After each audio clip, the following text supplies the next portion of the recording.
Hello दोस्तों, welcome back to one day one concept for 72nd BPSC series. और आज हम भारत में यूरोपियों के आगमन का पार्ट 2 पढ़ेंगे और पार्ट 1 आपको हमारे चैनल पे मिल जाएगा, आप जाके वहाँ पे विजिट कर सकते हैं। हेलो दोस्तों, आज हम एक ऐसी जर्नी पर निकलने वाले हैं जो सिर्फ भारत ही नहीं बल्कि पूरी दुनिया के इतिहास में पावर बैलेंस को बदल देती है। अब सोचिए, 15वीं शताब्दी का समय है। यूरोप के सारे देश जो हैं वो धीरे धीरे विकसित हो रहे हैं, लेकिन उनके पास एक बड़ी समस्या है। वो है कि संसाधनों की उनके पास कमी है। और वही दूसरी तरफ भारत है, जिसके पास मसालों का खजाना है, कपड़ा उद्योगों का विशाल भंडार है और आर्थिक रूप से अत्यंत समृद्ध है। इतना समृद्ध कि इसे उस समय सोने की चिड़िया कहा जाता था। इसलिए भारत अब बन जाता है ग्लोबल अट्रैक्शन, यानी पूरी दुनिया का ध्यान भारत की तरफ आ जाता है संसाधनों के लिए। लेकिन यहाँ एक बड़ी बाधा थी। यूरोप से भारत आने के पुराने रास्ते जो थे वो ऑटोमन एम्पायर के नियंत्रण में थे,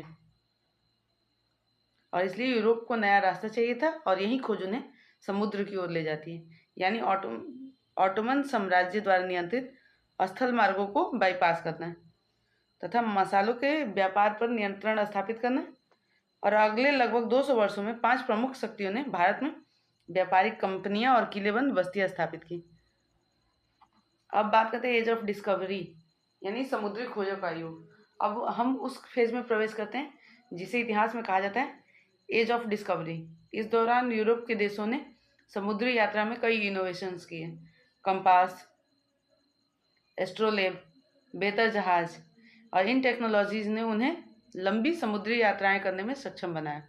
और इसी खोज के दौरान 1498 में एक ऐतिहासिक घटना घटी, जो कि है वास्को डिगामा भारत के कालीकट तट पर पहुंच जाता है। और यहीं से भारत में यूरोपियों के आगमन की कहानी जो है वो ऑफिशियली शुरू हो जाती है। अब एक के बाद एक शक्तियों का भारत में आगमन होता है। पहले पुर्तगाली आते हैं, फिर अंग्रेज आते हैं, उसके बाद डच आते हैं, फिर डेनिस आते हैं, फिर फ्रांसीसी आते हैं। तो आपको ध्यान रखना है PEDDF, इसको शॉर्ट फॉर्म में आप याद कर सकते हैं। PEDDF, पुर्तगाली, अंग्रेज, डच, डेनिस, फ्रांसीसी। लेकिन ध्यान देने वाली बात यह है कि ये सभी का उद्देश्य एक जैसा था, व्यापार, लेकिन उनकी रणनीति अलग अलग थी। अब हम बढ़ते हैं पोर्तुगीज फेज की तरफ, जो कि है व्यापार से साम्राज्य तक।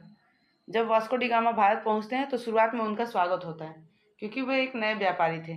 लेकिन धीरे धीरे उन्हें समझ आता है कि सिर्फ व्यापार से ज़्यादा फायदा नहीं होगा अगर समुद्र और बंदरगाहों पर नियंत्रण न हो। इसलिए आते हैं फ्रांसिस्को डी अल्मेडा। और फ्रांसिस्को डी अल्मेडा जो आते हैं वो लागू करते हैं ब्लू वाटर पॉलिसी। इसका अर्थ है कि समुद्र पर नियंत्रण बराबर व्यापार पर नियंत्रण। अगर आपका समुद्र पर नियंत्रण हो जाता है तो आपका पूरे व्यापार पर नियंत्रण हो सकता है। इसके बाद आते हैं अल्फांसो डी अल्बुकर्क, और यहीं से उनकी नीति बदल जाती है। अब वे सिर्फ व्यापारी नहीं रहते बल्कि टेरिटोरियल कंट्रोल की ओर बढ़ते हैं। और अल्फांसो डी अल्बुकर्क को जो पुर्तगीज है उनका वास्तविक संस्थापक माना जाता है। 1510 ईस्वी में वे गोवा पे कब्जा कर लेते हैं और इसे अपना प्रशासनिक केंद्र बना लेते हैं। इसके बाद वे कई काम करते हैं। क्रिश्चियनिटी का प्रसार करते हैं। भारत में प्रिंटिंग प्रेस की स्थापना 1556 में इन्होंने ही की थी। ध्यान रखना, अल्फांसो डी अल्बुकर्क ने 1556 ईस्वी में भारत में प्रिंटिंग प्रेस की स्थापना की थी। नई फसलों का इंट्रोडक्शन करते हैं, जैसे कि आलू, मिर्च, तंबाकू, टमाटर। लेकिन धीरे धीरे उनकी शक्ति कम होने लगती है, क्योंकि अन्य यूरोपीय शक्ति अभी अब भारत आ चुकी थी। और अंततः 1961 में ऑपरेशन विजय के बाद उनका शासन समाप्त हो जाता है। 1961 तक गोवा, दमन द्वीप पर उनका नियंत्रण रहता है, लेकिन ऑपरेशन विजय द्वारा उनका शासन समाप्त हो जाता है। अब बढ़ते हैं हम डच कंपनियों की तरफ। डच ईस्ट इंडिया कंपनी दुनिया की पहली MNC थी। 1602 में उनकी कंपनी VOC बनती है, जिसे दुनिया की पहली मल्टीनेशनल कंपनी कहा जाता है।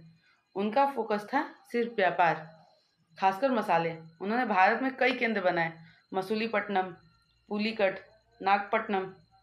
लेकिन उन्होंने कभी राजनीतिक शक्ति बनने की कोशिश नहीं की। और यही उनकी सबसे बड़ी कमजोरी बन गई।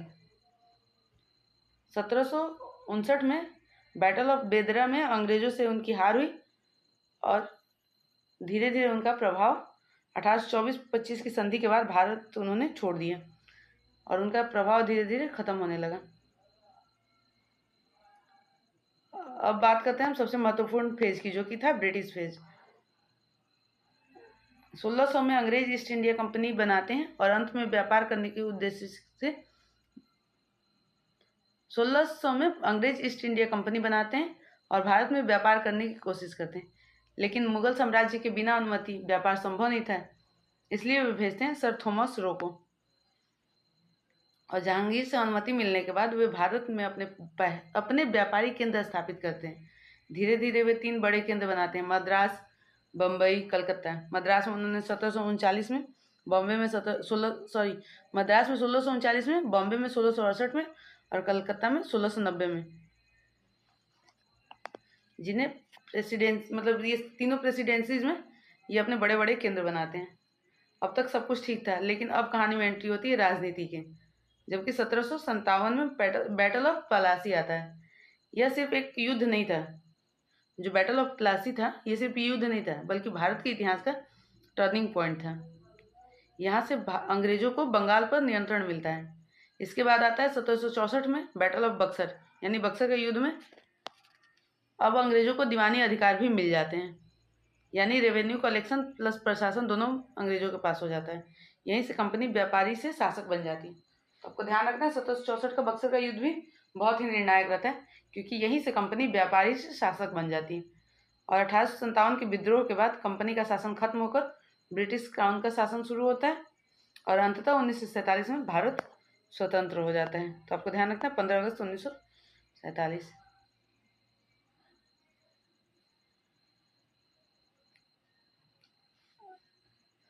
अब बात करते हैं हम डेनिश कंपनियों की। वे ज़्यादा पावरफुल नहीं थे, लेकिन उनका उद्देश्य अलग था। उनका उद्देश्य था मिशनरी एक्टिविटीज़ और उनके केंद्र थे त्रांक्वे बार, श्रीरामपुर, लेकिन वे ज़्यादा समय तक टिक नहीं पाए और 1845 में उन्होंने अपने क्षेत्र अंग्रेजों को बेच दिए।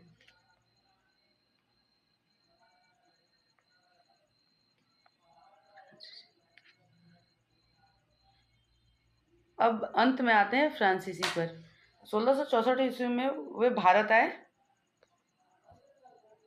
और पौंडीचेरी को अपना मुख्यालय बनाते हैं और यहीं से शुरू होता है अंग्रेज वर्सेस फ्रांसीसी राइवलरी, जिसे हम कहते हैं कर्नाटिक वॉर।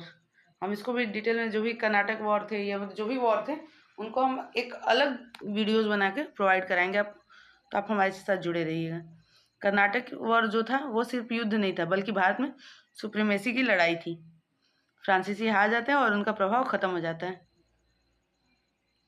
अगर हम पूरी कहानी को जोड़ कर देखते हैं तो पता चलता है कि पहले व्यापार आया,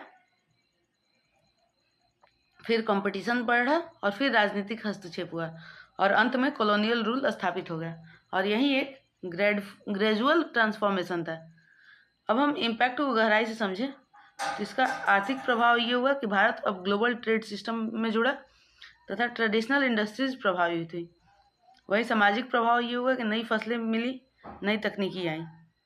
और राजनीतिक प्रभाव ये हुआ कि विदेशियों का हस्तक्षेप होने लगा और औपनिवेशिक शासन की स्थापना हो गई। आज भी यूरोप का प्रभाव जारी है। 6000 प्लस यूरोपीय कंपनियां भारत में कार्यरत हैं। 132 बिलियन डॉलर FDI लगभग भारत में रहा है और 30 लाख लगभग रोजगार रहे हैं। यानी इतिहास आज भी हमारे प्रेजेंट को सेव कर रहा है। अगर एग्जाम याद करने की ट्रिक देखें तो PEDDF यानी फर्स्ट पोर्तुगीज रूलर ब्रिटिश और टर्निंग पॉइंट प्लासी, इसको आपको ध्यान रखना है। फर्स्ट जो आए थे वो पोर्तुगीज थे, रूलर जो थे भारत में वो ब्रिटिश थे और टर्निंग पॉइंट था बैटल ऑफ प्लासी। तो दोस्तों यह सिर्फ यूरोपीय के आगमन की कहानी नहीं थी, यह भारत की ट्रांसफॉर्मेशन की कहानी है, जहां व्यापार से शुरू हुई और अंत हुई औपनिवेशिक शासन में। दोस्तों उम्मीद है कि आपको आज का हमारा क्लास अच्छा लगा हो। अगर आपको ये PDF चाहिए तो PDF हमारे टेलीग्राम चैनल पर मिले और टेलीग्राम चैनल का लिंक हमारे डिस्क्रिप्शन बॉक्स में मिलेगा। साथ ही साथ हमारे फेसबुक पेज और इंस्टाग्राम पेज का भी लिंक आपको हमारे डिस्क्रिप्शन बॉक्स में मिलेगा। और अगर आपको हमारा वीडियो अच्छा लगा तो वीडियो को लाइक करें, चैनल को सब्सक्राइब करें और वीडियो को ज़्यादा से ज़्यादा मात्रा में शेयर करें और जुड़े रहें सिविल सर्विसेज मंत्रा के साथ।